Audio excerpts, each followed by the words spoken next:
परंतु एक तात्कालिक वातावरण जो खड़ा हुआ है कुछ दिनों से देश में, पहलगाम में जो हमला हुआ, नृशंस हमला हुआ और हमारे नागरिकों को हमारे देश के अंदर आकर आतंकवादियों के द्वारा मारा गया, तो स्वाभाविक सबके मन में दुख था, क्रोध था और अपराधियों को शासन होना चाहिए इसकी उत्कट इच्छा थी। तो कुछ कार्रवाई हुई और शासन किया गया। इस सारे प्रसंग में अपने सेना की क्षमता और वीरता फिर से एक बार चमक उठी। रक्षा के विषय को लेकर जो तरह तरह के अनुसंधान हमारे होते हैं, उनका कारगर होना साबित हो गया। उनके पराक्रम के साथ निर्णय लेना और करने के लिए कहना, ये जिनका दायित्व है ऐसे शासन प्रशासन के लोग, उनकी दृढ़ता भी हम सब ने देखी।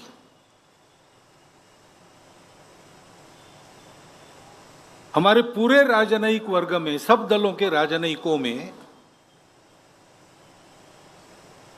चिर प्रतीक्षित एक सूझबूझ और आपसी सहयोग, देश के हित में सारे मतभेद भूलकर, इसको भी हम देख रहे हैं। और संपूर्ण समाज ने अपनी एकता का एक बहुत बड़ा दृश्य खड़ा किया है।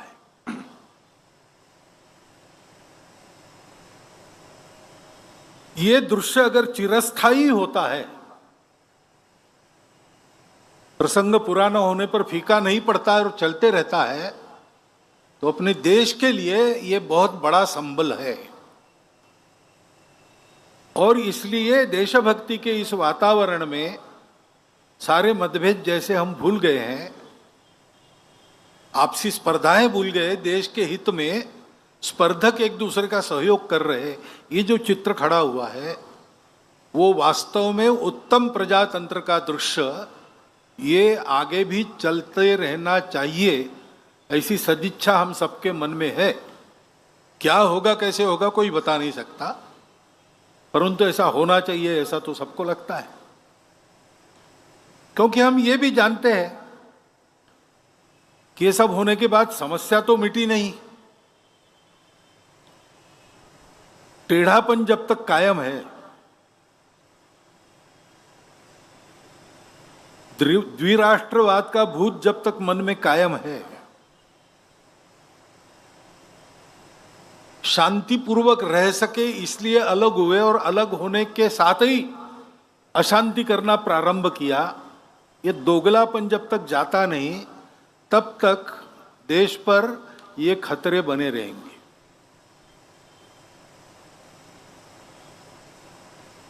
हम देखते हैं युद्ध के प्रकार भी बदले, आमने सामने लड़के नहीं जीत सकते तो 1000 कट्स की पॉलिसी, आतंकवाद को सहारा देकर उसके जरिए लड़ना,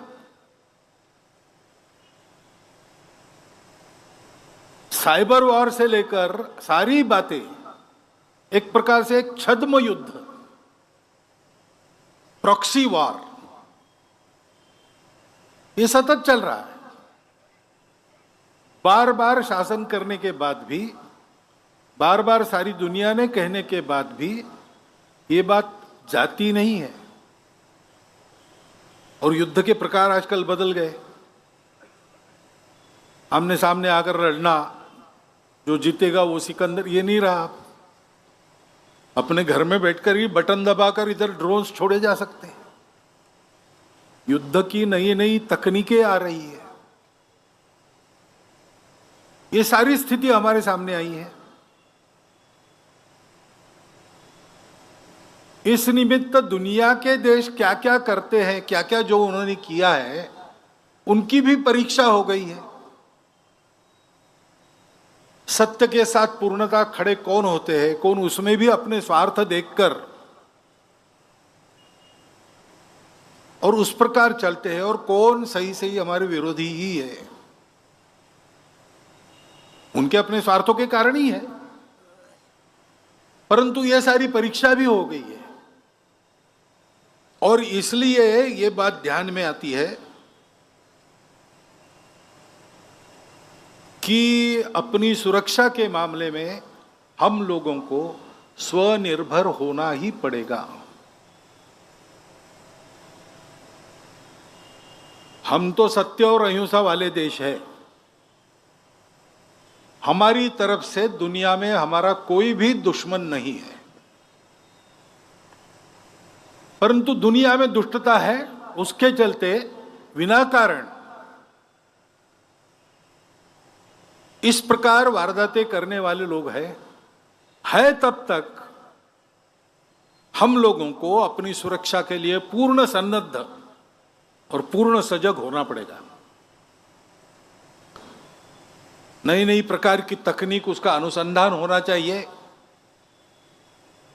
सेना प्रमुख ने कह दिया कि सारे अनुभव का हम भी विचार कर रहे हैं, हमको कहां कहां और आगे बढ़ना है, क्या क्या करना है, ये सब चलना चाहिए। सेना, शासन, प्रशासन, ये सब लोग ये करें, परंतु केवल इनसे नहीं होता। असली बल तो समाज का होता है। द्वितीय महायुद्ध में लगातार महीना भर अपनी पूरी ताकत एक करके हिटलर ने लंदन पर बमबारी की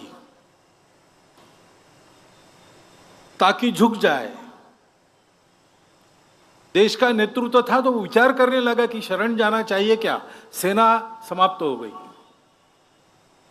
वायुसेना नहीं है, नौसेना बकी नहीं है, और हिटलर का दोस्त मुसोलिनी तैयार है कि मैं बीच बचाव करता हूं। तो उनके भी मन में विचार, चर्चिल जैसे प्रधानमंत्री के मन में आया कि क्या करें। उसने राजा को बताया इंग्लैंड के कि मेरा मन तो नहीं है, लेकिन मेरा मंत्रिमंडल चाहता है कि हम लोग संधि कर लें और नुकसान से बचे। सारा विनाश हो रहा है, रोकने की ताकत हमारी नहीं है। तो राजा ने उसको पूछा कि तुम्हारे मंत्रिमंडल ने तुमको चुन के दिया, किसने चुन के दिया? उन्होंने कहा जनता ने।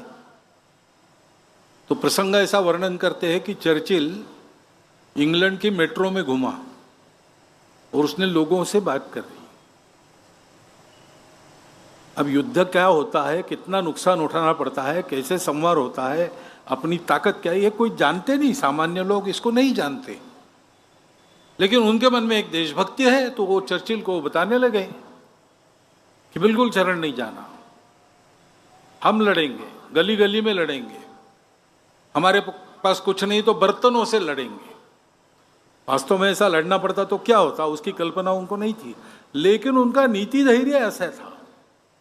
उसके आधार पर चर्चिल ने कहा, फिर पार्लियामेंट में जाकर संधि का विचार छोड़ दिया और कहा कि हम आसमान में लड़ेंगे, समुद्र में लड़ेंगे, सर्वत्र लड़ेंगे, और कदाचित इस लड़ाई में अगर हमको विजय नहीं मिली तो हमारी अगली पीढ़ी हमारे साम्राज्य में जो बाकी देश है वहां जाकर लड़ाई जारी रखेगी, लेकिन पूर्ण विजय प्राप्त किए बिना हम रहेंगे नहीं, शरण तो बिल्कुल नहीं जाएंगे। ये बल उनको कहां से प्राप्त हुआ? युद्ध के बाद चर्चिल का अभिनंदन किया समाज ने। उस अभिनंदन में कहा गया कि Churchill is a lion of England. तो चर्चिल में उत्तर ने कहा कि मैं लॉयन नहीं हूं, मैं सिंह नहीं हूं। You were the lions, I only roared for you. आप सिंह थे, मैंने आपके तरफ से गर्जनाएं की। वास्तव में ऐसा ही रहता है। देश का असली बल उसके समाज का बल होता है, और इसलिए हमारे समाज को बहुत सजग रहना चाहिए, एक रहना चाहिए। हमारा देश विविधताओं का देश है, कई प्रकार की विविधताएं हैं और समस्याएं भी है, और कभी कभी एक की समस्या दूसरे के ध्यान में नहीं आती, एक के लिए लाभ की बात दूसरे के लिए नुकसान की होती है। इस सारे जंजाल में से देश के लिए एक निर्णय करना, एक प्रकार से चलना, ये बहुत कसरत हो जाती है, तार पर की कसरत। उसके चलते समाज में असंतोष भी रहता है, सब रहता है, ये स्वाभाविक है और वाजबी भी है। परंतु हमारे देश के हित के सामने ये सब हमारे लिए जायज नहीं है। हर हालत में समाज के किसी वर्ग की किसी वर्ग से लड़ाई न हो, ये हमको देखना ही पड़ेगा। आपस में सद्भावना का ही व्यवहार रखना पड़ेगा। भावनातिरेक में आतताईपन करना, जहां आवश्यक नहीं वहां झगड़ा निकालना, प्रतिक्रिया में कानून हाथ में लेकर चाहे जो करना, ये ठीक नहीं है। किसी भी एक जमाना था जब हम परतंत्र थे, शासक हम में लड़ाई चाहते थे, वो उपद्रवियों का साथ देते थे, इसलिए जो निरपराध लोग थे उनको लड़ना पड़ता था। लेकिन अब हमारा शासन है, भारत का शासन है, भारत के संविधान के अनुसार शासन है। तो समाज का आपस का व्यवहार करते समय हिंसा करना, बिना कारण गाली गलौज वाली भाषा का उपयोग करना, प्रतिक्रिया में आके कुछ भी बोलना, ये सारी बातें हमको छोड़ देनी पड़ेगी। ठंडे दिमाग से विचार करके उकसाने वाले लोग हैं, विक्टिमहुड उत्पन्न करने वाले लोग हैं, भड़काऊ भाषा उत्पन्न करने वाले लोग हैं, इन सबके चंगुल में नहीं फंसना। अपने स्वार्थ लाभ के लिए समाज में इस प्रकार की फूट झगड़ा चाहने वाले भी लोग हैं, और इस प्रकार का फूट झगड़ा हो तो भी सदियों से हम एक रहेंगे, ऐसे ओवर कॉन्फिडेंस में भी अपने स्वार्थ के लिए थोड़ा असंयम करने वाले लोग हैं। हमको ये नहीं करना चाहिए। एक दूसरे के साथ सद्भावना, सदाचार, सद्विचार और सहयोग करने की आवश्यकता है, क्योंकि हम सब लोग इस देश के अलग अलग भाषाओं के बोलने वाले, अलग अलग देवी देवताओं की पूजा करने वाले, अलग अलग खान पान रीति रिवाज वाले, अलग अलग हित संबंध आज जिनके उत्पन्न हुए विविधता के कारण, ऐसे हम सब लोग, हमारी जड़ें तो एकता में है, विविधता में नहीं है।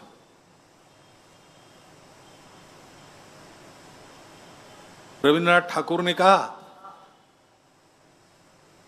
कि विविधता में एकता का परिचय देना और एकता के आधार पर विविधता का समन्वय करना सिखाने का काम ही भारत का प्रमुख धर्म, प्रमुखता से धर्म है।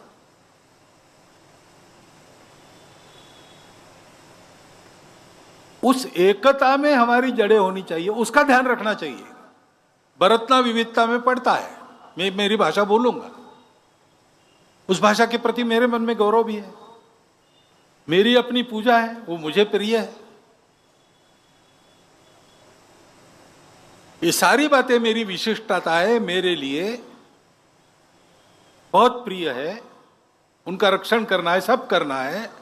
लेकिन इन सब के ऊपर हमारी सबकी एकता है। ये सारी विविधता होने के बाद भी देश के नाते हम एक हैं, समाज के नाते हम एक हैं। एक ही सनातन संस्कृति का प्रवाह हम सबके आचरण को निर्धारित करता आया है। ऊपर की जो बात है सभ्यता की, कपड़े, नाच गाना, भाषा भूषा, भजन भवन, भ्रमण भोजन, वो विविध प्रकार का है, लेकिन जो मूल्य व्यवस्था है वो हम सबके समान है।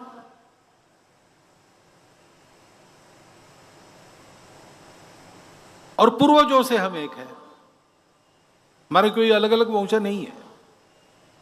ये भ्रम पैदा किया गया है अंग्रेजों द्वारा। हम सब एक है, हमको विविध प्रकार के लोगों को एक नहीं होना है। हम एक है, हम भूल गए थे हम एक है, हमको एक होना है।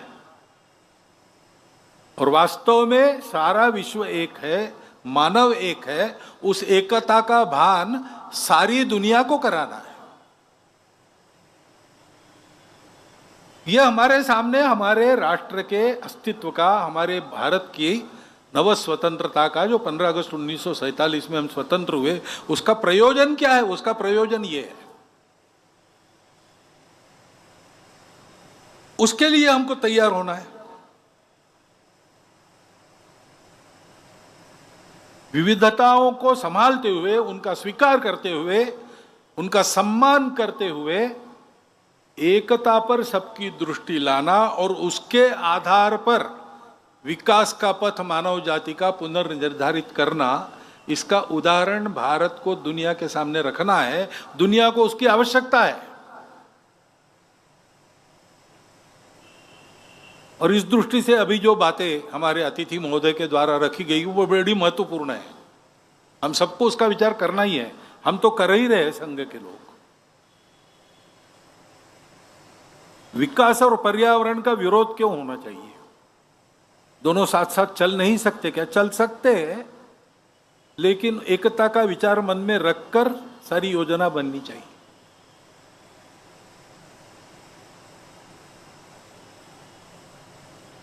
हमारा आदिवासी बंधु हमारा ही समाज है। हमारे समाज में अनेक देवी देवता है। आपने कोड की बात करते समय कहा इतने सारे हैं, बराबर है। ये सब होने के बाद भी समाज के नाते हम एक हैं। तो अगर एक समाज है तो आपको ये कहने की जरूरत नहीं कि हमारी मदद कीजिए। संघ का काम ही है, संपूर्ण हिंदू समाज में संघ सबको मानता है। मैं कोड की बात नहीं कर रहा हूं, वो एक अलग विषय है, टेक्निकल विषय है। लेकिन समाज का ये अंग भी हमारा ही अंग है। उसकी समस्याओं में जितनी हमारी ताकत है उतना हम करेंगे। हमारा एक तरीका है। शासन के लिए आपने कुछ कहा, वो शासन के पास पहुंच जाएगा, परंतु शासन अपना काम करेगा। और कैसा करता है आपको ज्यादा मालूम है, आप रहे, इसलिए वहां हमेशा समय लगता है। और सभी फैक्टर्स एक साथ बहुत कम बार सोचे जाते हैं। लेकिन हम कहते हैं कि शासन वगैरह इन सबकी ताकत क्या है? समाज की ताकत है। तो शासन प्रशासन में सुनवाई नहीं होती तो क्या बिगड़ा? समाज है। तो पेशा कानून की बात आपने की, उस कानून का उपयोग कैसा करे जिससे समाज में भेद उत्पन्न न हो, कुछ अलग हो रहा है ऐसा किसी को न लगे, और फिर भी पेशा कानून जिसलिए लाया गया वो सारा ठीक हो। इसका उदाहरण आपको देखना है तो विभिन्न संगठनों के माध्यम से हमारे स्वयंसेवकों ने काम किया है। नासिक जिले में काम है, उसको कैसे लागू होना चाहिए, इसका एक सुंदर उदाहरण वहाँ है। मैंने कल आपको चेतराम जी पवार का नाम बताया। बैतूल और आसपास के इसमें भी योजना पूर्वक उस प्रकार का काम चल रहा है। बस्तर में भी होगा। हम है ही, आपको विनंती करने की जरूरत नहीं। मैं कहता हूं आपने आकर हमको एक कर्तव्य बोध दिया है। हम जहां जहां पहुंचते वहां ये सब करते हैं। पहुंच हमारी बढ़नी चाहिए, बस इतनी बात है। और इसलिए जो भी सारी बातें आपने कही उसमें हमारे तरीके से हम जो कुछ कर सकते हैं हम जरूर करेंगे। मतांतरण का विषय है। मतांतरण क्यों होना चाहिए? हम तो ये मानते हैं, हमारी परंपरा, कि रुचिनुसार मार्गों का वैचित्र्य होता है। रुचिनाम वैचित्र्यात् रुजु कुटिल नाना पथयुताम नृणाम एको गम्या। ये सब जो तरीके हैं पूजा के, खान पान के, संस्कृति के, ये अलग अलग है। रुचि प्रकृति के अनुसार, अपनी परिस्थिति के अनुसार, अपनी सोच के अनुसार, ये बिल्कुल स्वाभाविक बात है। सब जाते हैं एक ही दिशा में अगर ठीक जाए तो, बीच में स्वार्थ ना आए, बीच में विकार ना आए, इसको भुना के अपना उल्लू सीधा करने की बुद्धि ना हो तो कुछ बिगड़ता नहीं, सब एक ही तरफ जाने वाले हैं।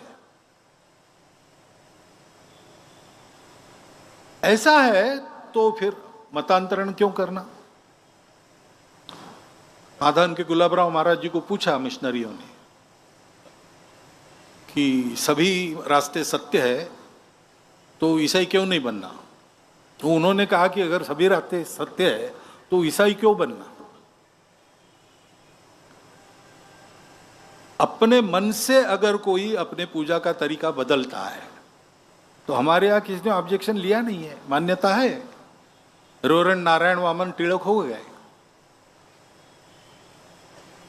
परंतु लोभ लालच जबरदस्ती से करना, ये सोच के या कह के करना कि तुम्हारा रास्ता गलत है, तुम्हारे पूर्वज गलत थे, हम तुमको सही कर रहे हैं, एक प्रकार से गाली हो गई। Conversion is a violence. हमने उसका कभी समर्थन, हमको पंथ संप्रदायों से कोई बैर नहीं है। ईसा मसीह, पैगंबर साहब, सब श्रद्धा है उनके बारे में, हम भी उस श्रद्धा में सहभागी हैं, परंतु अपने अपने तरीके से सब चलेंगे। और इसलिए ऐसे जो गए लोभ लालच जबरदस्ती से, वो अगर वापस आना चाह रहे हैं तो उनको स्वीकार करना चाहिए, क्योंकि इट इज करेक्शन। और इसलिए इन सब बातों में हम आपके साथ हैं। आदिवासी समाज कोई अलग समाज नहीं है। मैं तो कई बार कहता हूं कि हमारी संस्कृति जो जन्मी वो जंगलों और खेतियों में से जन्मी, इसलिए आदिवासी समाज हमारा मूल है। उनकी अपनी भाषाओं में जो तत्वज्ञान वो बताते हैं वो नासदीय सूक्त के पास जाता है। पर्यावरण के प्रति मित्रता, सब जगह पवित्रता देखना, पेड़ पौधों को पूछना, निसर्ग की पूजा करना, ये भारत छोड़ के कहां परंपरा है? ये भारत की परंपरा है। हम आज अपने आप को हिंदू कहते, हिंदू बने हैं, कहां से बने? वहां से बने हैं। और इसलिए अपने समाज का एक अभिन्न अंग मान के हमारी शक्ति पूरी लगाकर और हमारे अपने तरीके से हम समाज के बल के आधार पर काम करते हैं। हम काम करेंगे और ठेका तो हम लेते नहीं, हम काम करेंगे, यानी हम और जिनके लिए काम करना है वो सब मिलकर करेंगे। क्योंकि काम होने का तरीका यही रहता है, अपना भाग्य अपने को बनाना पड़ता है। नेता, नारा, नीति, पार्टी, अवतार, सरकार, विचार, महापुरुष ये सहायक हो सकते हैं, लेकिन 10 कदम हमको आगे जाना पड़ता है, तब 5 कदम ये पीछे आते हैं। ये आज की बात नहीं कर रहा हूं मैं, ये हमेशा ऐसे होता रहा है। सारे परिवर्तनों का कारण समाज है, और इसलिए अपने आचरण से, अपने उदाहरण से समाज में परिवर्तन का वातावरण उत्पन्न करना, ताकि समाज खुद अपना परिवर्तन करे, तो फिर नीतियों में परिवर्तन आना अवश्यंभावी है। धैर्य रखना पड़ेगा। अपना स्वतंत्र देश है, अब ये अपना समाज है। 1000 साल तक हम पारतंत्र में रहे, इसलिए हमको लड़ने की आदत हो गई, बगावत करने की आदत हो गई, तब वो आवश्यक था।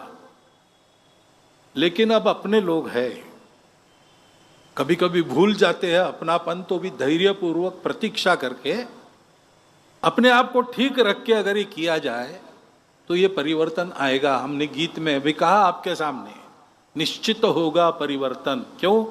जाग रहा है जनगण मन।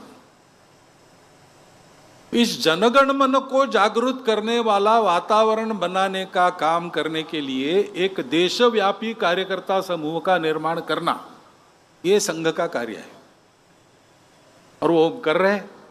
हम अपने पद्धति से करते हैं, अपने बलबूते करते हैं, किसी को पुकारते नहीं मदद के लिए। अपने आप जो आ जाए उसका स्वागत है, सबकी मदद करते हैं। इसलिए हमारी गति थोड़ी धीरे रहती है, हम उसको बढ़ाएंगे, लेकिन साइकिल की गति कार की गति जितने नहीं हो सकती, और जो हमको करना है उसके साइकिल ही चलानी पड़ेगी। लेकिन मैं विश्वासपूर्वक ये कह सकता हूं कि हम सब मिलके अपना भाग्य संवारने में लग जाए तो इन समस्याओं का निदान निकलेगा, ठीक से निकलेगा। धैर्यपूर्वक सतत प्रतीक्षा करते हुए काम करना पड़ेगा, और ऐसे सब कामों में हम सबके साथ है, हम हमेशा साथ देंगे, क्योंकि संघ इसी के लिए है। ऐसे कार्यकर्ता तैयार करने का प्रशिक्षण इन वर्गों में होता है। 98 साल से नागपुर में ये वर्ग हो रहा है, 27 में शुरू हुआ। समय के साथ बड़ा भी होता गया, स्वरूप भी तरह तरह से बदलता गया, लेकिन देश भर के ऐसे कार्यकर्ता इस वर्ग में से खड़े होते हैं और उनके करने में से देश का वातावरण बदलता है, जिसका अनुभव आपने लिया है। 1925 में संघ स्थापना के समय समाज का मन कैसा था, वातावरण कैसा था, और आज संघ के 100 साल पूरे होते होते संघ के संदर्भ में समाज का मन कैसा है, वातावरण कैसा है। 4 दिन में हो हल्ला भड़का करके और कुछ कर दिया तो वो 2 दिन में समाप्त हो जाता है। सावरकर जी ने एक बार कहा था संघ के कार्यक्रम में आकर कि हम लोग काम करते हैं, हमारा काम मूसलाधार वर्षा जैसा है, आएगी बदाबद बरसेगी, 2-3 घंटे में और सब इधर उधर हो जाएगा और चली जाएगी। वो पानी भी बह जाता है, वो आर्द्रता भी सूख जाती है, उसका फायदा नहीं होता वृक्षों को, फसल को। आपका काम कैसा है, बूंद बूंद वर्षा होती है, वो जमीन में पड़े बीज को पोषित करती है, सोए हुए बीजों को अंकुरित करती है और उसमें से फसलें खड़ी होती। संघ का तरीका ये है। इसलिए थोड़ा कभी लगता है कि आपने करना चाहिए, हम करेंगे, जरूर करेंगे, कर रहे हैं। वास्तव में आपने जो सारी बातें कही उसके लिए आपके सामने ही मैंने अपने कार्यकर्ताओं को कहा, हमको अलग से कमेटी बनानी नहीं पड़ती, हमारी कार्यकारिणी सब स्तर पर है, और सौभाग्य से संघ की सब कार्यकारिणियाँ सक्रिय लोगों की कार्यकारिणी रहती है, नाम की नहीं रहती। तो उनके साथ जैसे मिलना जुलना होगा, बातें आगे बढ़ेगी। तो आपको बिल्कुल डरने की आवश्यकता नहीं, हम सब है, साथ है, और हम सब ये करेंगे। परंतु ये सारे समाज में करना है, और सारे समाज में करना है तो इन बातों को अपने जीवन में चरितार्थ करने वाले, समाज के साथ निरतिशय प्रेम रखने वाले, मन में बिल्कुल भेद न रखते हुए सबको अपना मानने वाले चारित्र्य संपन्न कार्यकर्ताओं की आवश्यकता है। और वही कार्यकर्ता निर्माण का काम संघ कर रहा है। उसका एक नमूना आपने यहाँ पर देखा है। मेरी प्रार्थना यही है कि ये काम केवल संघ का नहीं है, हम सबको मिलकर अपना भाग्य बनाना है। अपना भाग्य ने, हम सबका भाग्य ने, हमारे देश का भाग्य है, उसको संवारने के लिए काम चल रहा है। और इसलिए दर्शक की दृष्टि, कौतुक की दृष्टि केवल इससे नहीं होगा, प्रत्यक्ष सक्रियता की आवश्यकता है। अधिकाधिक सहभाग संघ के स्वयंसेवकों के साथ, देश हित में संघ के स्वयंसेवक जो काम करते हैं उसमें आप सबका रहे, एक अनुरोध मैं आपके सामने रखता हूं और मेरी बात पूरी करता हूं।